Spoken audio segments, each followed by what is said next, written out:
Have you moved out but still don't really have an answer for your marriage? I have a client who recently decided to do a trial separation and moved out of the house.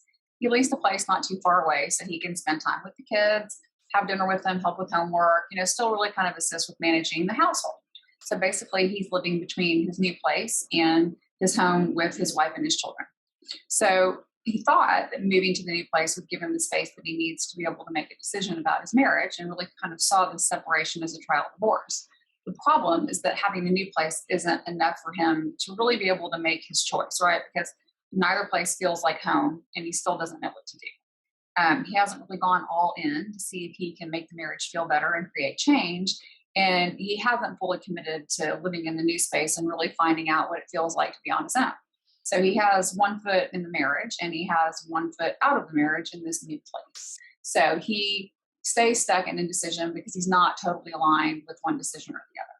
So focused on the end result, he really can't see what's 10 feet in front of him. Essentially, he's changed the way the space around the marriage looks, but just took the problem with him. So until he can really line up with one choice or another, he's going to continue to feel stuck, right? So maybe this sounds like you, right?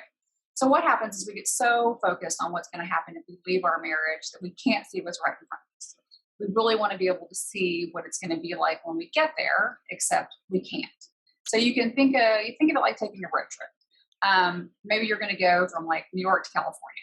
So that trip is going to take several days. You think you know what it's going to be like when you get there, but you can't really see that or experience it, right? There's going to be times on the trip when you're driving at night and it's dark and you really can't see much further than 10 feet in front of the car past the headlights, right? So you know you're going to get there, even if you can only see those 10 feet.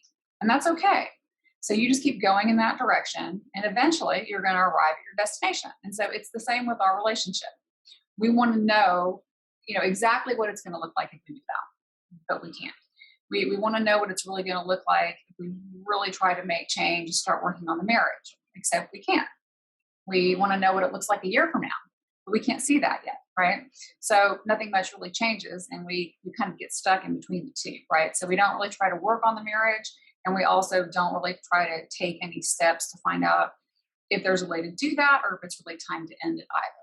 So the truth is, you really can't be in two places at once. You have to be willing to leave that idea behind and really just start looking at what is 10 feet in front of you instead.